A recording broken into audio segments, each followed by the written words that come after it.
Senhor e Salvador Jesus Cristo, segundo escreveu Lucas, capítulo 13. Lucas, capítulo 13, versículo 1 até o 5.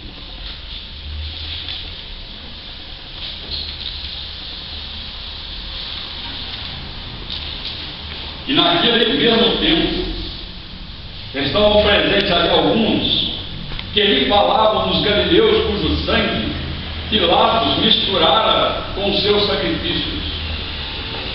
E respondendo Jesus disse: cuidai-vos que esses galileus foram mais pecadores do que todos os galileus por terem padecido tais coisas? Não, vos digo antes, se vos não arrependerdes, todos de igual modo perecereis. E aqueles 18, sobre os quais caiu a torre de Siloé e os matou, cuidais que foram mais culpados que todos quantos homens habitam em Jerusalém? Não vos digo, antes, se vos não arrependerdes, todos de igual modo perecereis. Amém, amém. Oremos. Senhor amado, bendito e justo, nosso Senhor e Salvador Jesus Cristo, estamos uma vez mais aqui nesta igreja, para louvar e agradecer o Teu nome, para sentir a Tua presença, para que nós sejamos abençoados. Te pedimos, Senhor, nesta hora, que o Teu Santo Espírito, uma vez mais, Espírito Santo de Deus, nos use para falar com a igreja, para falar com todos nós. Queremos, Senhor, receber a mensagem que vem do trono da graça de Deus. Queremos ouvir a Tua palavra e queremos ser alcançados com o poder que ela produz. Opera, Senhor, nesta igreja, nesta noite, uma vez mais, em Teu nome, Jesus. Amém, amém. Podeis sentar, irmãos.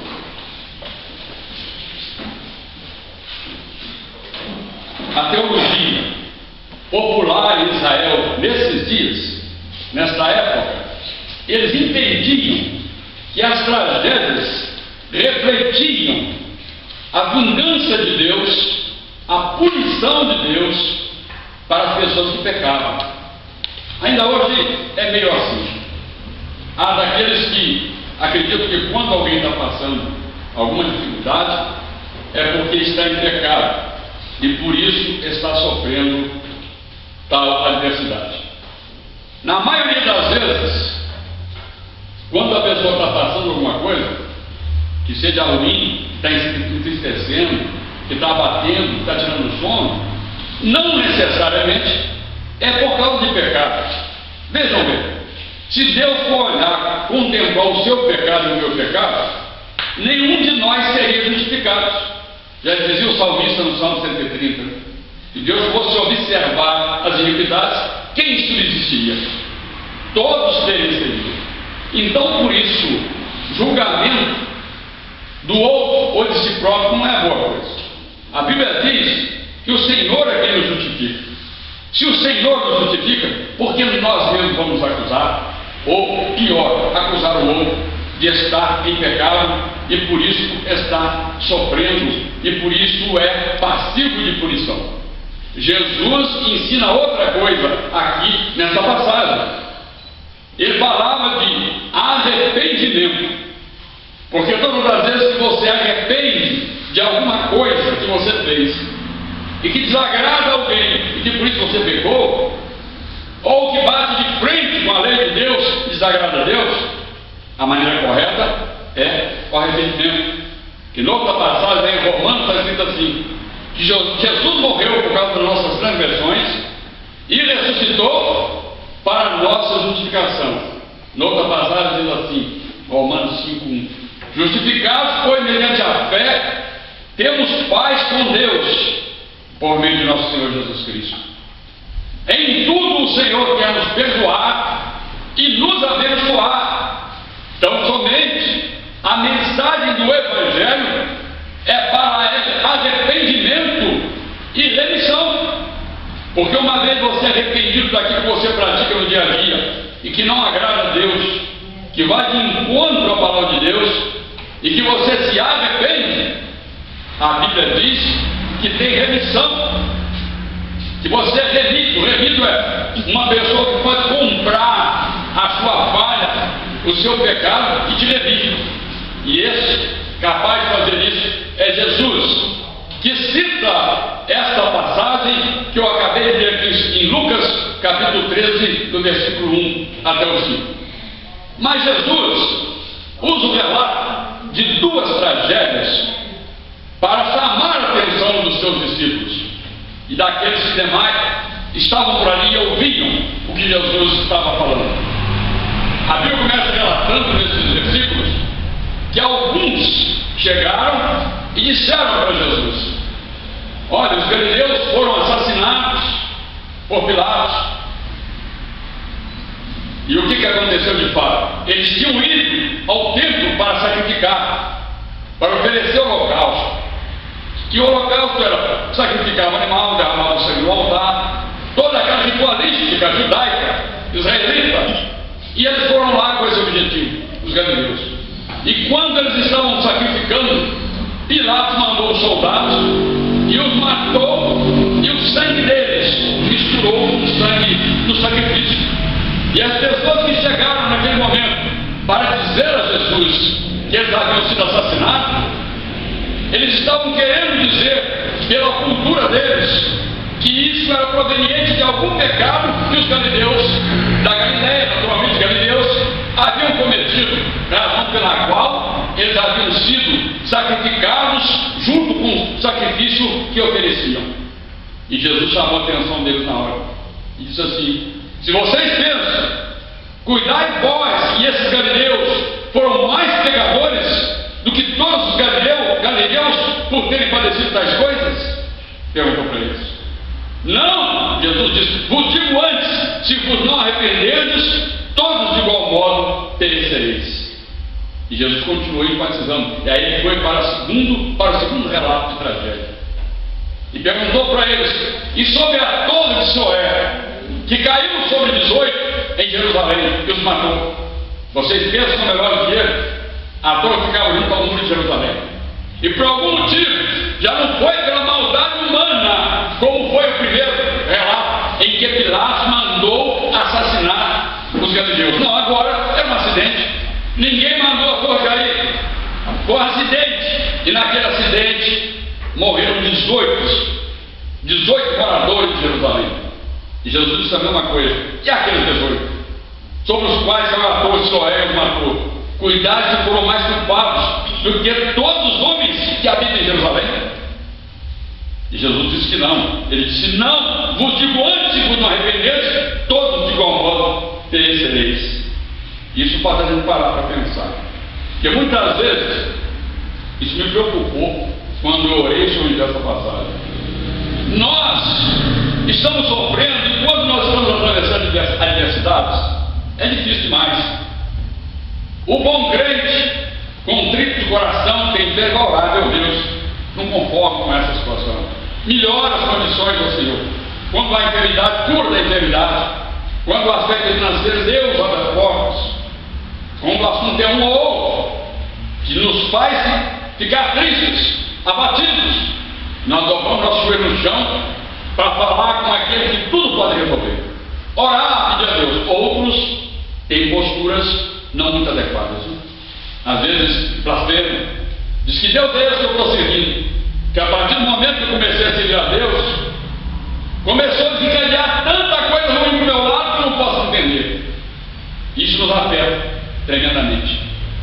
Eu fiquei sabendo de um novo convertido dessa igreja com a esposa, que foram assaltados, e aquilo me abalou bastante, porque não por mim, eu estou acostumado a atravessar a luta e sair dela, mas eles,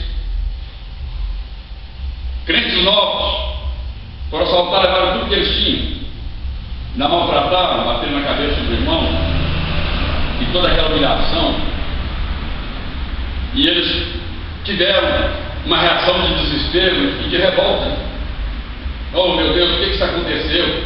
A irmã não tinha mais na igreja, um trabalho muito grande para a irmã Andréia, conversar com ela, e a Andréia disse, pastor, ora aí, eu orei, nós oramos, e ela acabou indo orar orar conosco lá no monte, mas aquilo tem me preocupado bastante, porque a pessoa ainda não está preparada para passar por uma luta dessas, e pensa assim, a partir do momento que eu sou crente, eu não posso atravessar a luta. E não é assim.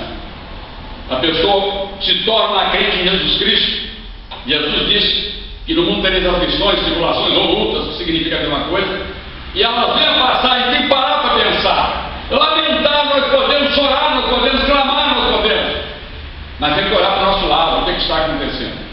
Porque nós estamos aqui na terra ainda, sujeitos às coisas que o mundo nos oferece. Normalmente elas não são boas, e a gente tem que suportar, tem que aguentar. A hipocrisia daqueles relatores que chegaram até Jesus para falar dos galileus e daqueles que morreram na torre de Siloé foram rechaçados por Jesus. Ele disse: nenhum de vocês é melhor. Equivaleria eu dizer para toda a igreja assim: qual de nós aqui é melhor do que aquele casal que foi assaltado ali? Nenhum de nós. Tentativa de assalto, eu já sofri mais de um. Deus me deu livramento, teve a minha experiência, mas muito mais por Deus mesmo. Mas outras pessoas já foram assaltadas, Dedéu já foi assaltado. Outras coisas sofrem doença, Amanda teve doente e abalou a igreja inteira, a Rebeca também. Deus deu livramento. Outras coisas que eu não preciso dizer aqui, e Deus deu livramento, Deus abençoou. E nós estamos aqui, e tem pessoas, muitas vezes, perecem sem essa oportunidade. Qual é a maneira de você se salvar dessas situações incólumes? Pelo que Jesus disse, todos nós estamos aqui expostos, mas que nós precisamos nos arrepender. Ele deixou essa mensagem de arrependimento do julgamento que nós fazemos. Muitas vezes situações que todos nós, o julgamento está inerente na mente humana. A primeira coisa que vem é o pensamento: deve ser por isso, deve ser por aquilo. E nós temos que, a mesma hora que o pensamento vem na cabeça, nós dependemos de tirar o pensamento de julgamento para ver Deus, o que está acontecendo, porque a gente não sabe exatamente as coisas que acontecem. Se eu der uma mensagem para o outro dizer assim: aquela pessoa é ótima. Se eu disser fulano é ótimo, a pessoa vai receber como ótimo, ela está vendo a expressão, aquela pessoa é ótima. Mas se eu disser para uma pessoa que vai dar um recado para ela, a mesma frase diz assim: vai ser muito ótima, já tem outra conotação. A mesma palavra faz dela ótima e faz dela péssima, dependendo da expressão. Quando você escreve, você tem que tomar cuidado com a pontuação, para que a frase tenha um sentido que você quer. Quando você expressa, quando você verbaliza, é muito mais fácil, porque você contempla na pessoa toda a manifestação, todos os gestos, toda a coreografia que ela exerce para expressar o sentimento, e fica muito mais fácil você entender. Mas quando escreve, e aí diz: será isso, será aquilo? Talvez a pontuação não foi muito adequada, e na nossa língua português é complicado, e dificulta ainda mais a nossa expressão por escrito. Por isso Jesus disse assim: nós não devemos julgar a situação humana. E Jesus não julgava ninguém. Ele dizia assim: eu a ninguém julgo, e quando julgo é verdadeiro, que o meu julgamento é julgo com o Pai. O Pai é Deus, o Filho é Deus.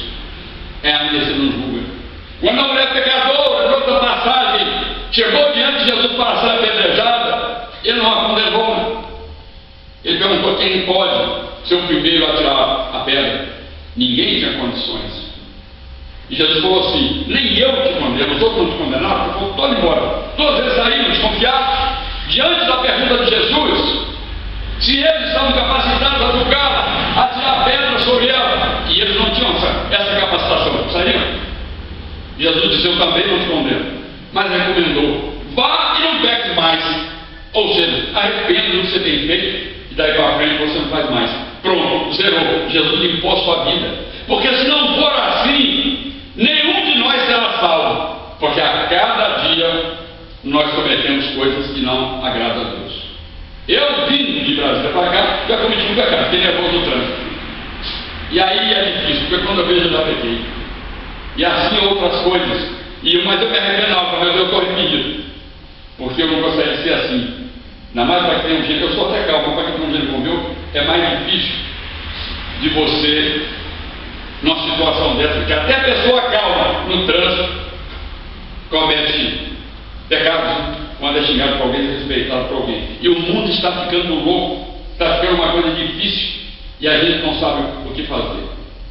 Olha, Jesus enfatiza, na realidade, a urgência do arrependimento e se voltar para Deus em todas as circunstâncias. Senhor, eu me arrependo, isso não te agrada, isso você está voltando para Deus. É isso que o Senhor requer de cada um de nós. O Evangelho oferece essa possibilidade de arrependimento e remissão dos pecados todos os dias. E assim, um dia crendo e assim praticando, nós vamos chegar no céu e alcançar o que há de melhor que o Evangelho oferece, que é a salvação da nossa alma para viver eternamente. O tempo aqui passa rápido demais, e se for contabilizar, tem mais aborrecimento do que alegria.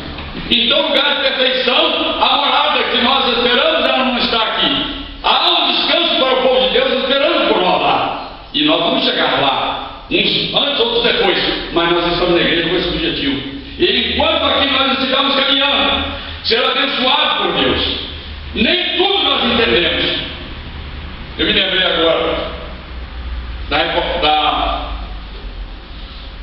da Elinete, a equipe, minha esposa, o médico, a equipe toda, tentando salvar a vida de uma criança. Olha só como essa criança foi acometida por um acidente. Ela não tem pecado, ela tem 9 anos de idade, é inocente e é crente. Eu estava brincando na varanda em cima, o pai bebendo com amigos embaixo, alguém mostrou uma arma, o outro foi tomar a arma dele, que ali no local, disparou a bala, pegou a menina aqui por baixo e saiu aqui em cima, passando pelo pulmão e arrebentando ela toda aqui. A menina estava consciente, chegou no hospital dessa forma, e ela perguntava para o médico e para a equipe: tia, eu vou sobreviver? Vai, minha filha, você vai sobreviver, pode ficar tranquila. E ela então começou a cantar isso. O médico perguntou: o que você está cantando? Doutor, eu não estou cantando, eu estou louvando a Deus, não estou cantando. Naquela situação, só o pai estava vendo, e ela, a equipe toda em cima tentando salvar. Vamos procurar oxigênio? Não tinha o suficiente, as válvulas estavam estragadas, não tinha um básico para manter viva a criança até chegar no primeiro hospital para ser operada com urgência, que ela tinha que ser aberta para lavar tudo. Eu não sei bem os termos, mas infecciona, tem que lavar completamente. Operação grande e imediata. A oxigenação dela baixando abaixo dos níveis aceitáveis. E a minha esposa falava com um técnico: segura de um lado e do outro, onde passa o oxigênio, ele tentava segurar no dedo, cortava, mas quando ela tentava injetar o oxigênio, não segurava, porque não foi feito para segurar com o dedo, escapava e tentava e baixava o inimigo por assim até chegar no hospital do Gama. E Deus operou tanto que ela tinha que ser, além de entubada, né? Tinha que fazer também passar sonda. Passar sonda uma criança é difícil. Deus abençoou a equipe, né? Passou na primeira, gastaram 10 minutos para colocar a menina toda dentro da ambulância corrida. Quando chegaram lá, toda a equipe do hospital, um monte de médicos preparados, comovidos com a situação para tentar salvar a criança. E ela me mandou chamar: cadê minha mãe não está, cadê meu pai? Ele está aí fora, então chama meu pai. E o pai chegou: você está aí, pai? Estou. Pronto, ele entrou para a operação, foi se operar. Isso me incomodou tanto. Eu orei aqui, eu chorei na casa, orei também, tem orado. Nós não temos notícia dela. Se sobreviveu ou não sobreviveu, eu fiquei pensando: meu Deus, uma criança inocente, crente, louvando na pior das situações, que a situação dela é muito mais grave do que o assalto que aconteceu lá e que Deus preservou as vidas. É muito mais grave do que muitas coisas que nós temos passado. Ela só tem 9 anos, não quer morrer, mas correndo o risco verdadeiro de morrer. Ela ainda louvava a Deus e falava, dava testemunho: eu estou louvando a Deus. As pessoas se comoveram com isso. Eu não tenho notícia ainda, né? Só vai ter notícia dela amanhã, né? No plantão, no sábado. se ela escapou e como ela está. Olha a situação. Quando essas coisas acontecem, ela nos move aí para o arrependimento. É isso que Deus está falando nas tragédias. Porque olhando para uma situação dessa, tudo fica muito pequeno na nossa vida. Olha, acabou a minha dor, meu sofrimento, isso é nada. Imagina o seu filho, a sua filha numa condição dessa, eu estava no desespero. Para quem já passou uma situação assim de ver o filho numa situação grave, como eu já passei com a Rebeca duas vezes, a minha com a Amanda, outras pessoas, é duro demais. A gente não sabe o que fazer. Essa é a situação dessa criança lá. E no caso delas, sem nenhuma culpa. Mas a gente para pensar e a mensagem nos ensina o seguinte: tudo é pequeno diante do que Jesus pode oferecer. Porque quando você obedece à palavra de Deus e se arrepende das coisas que você pratica e não agradam a Deus, Ele te preserva. Eu lembro meu pai, ele viveu 94 anos. Ele falou para mim assim: para viver tem que ter fé em Deus, tem que pedir a Deus, porque Ele é o autor da vida. Ele era um homem humilde, cometido bobagem, mas sempre arrependido. Eu estava lendo um documento antigo em que ele se predispôs para me ajudar numa situação que só um pai mesmo que quer ver alguém que é capaz de fazer, que a maioria não faz. Também me comovi muito. Vi relato da minha mãe na mesma época, documentos que passei a noite, né? Eu levei das 6 da tarde até as 3 da manhã, né? E que eu fiquei comovido. O que um pai é capaz de fazer para beneficiar um filho?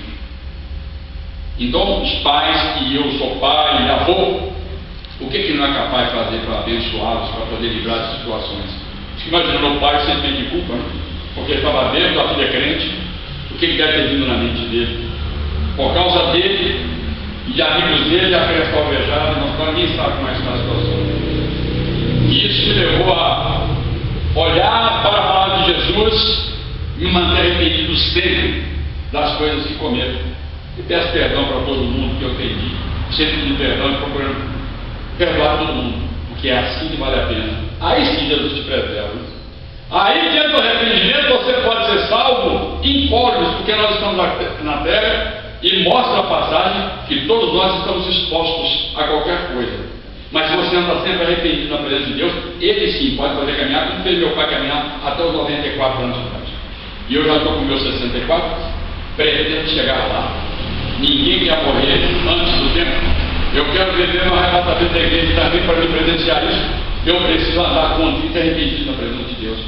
Que a mensagem do arrependimento esteja no nosso coração, em nome de Jesus.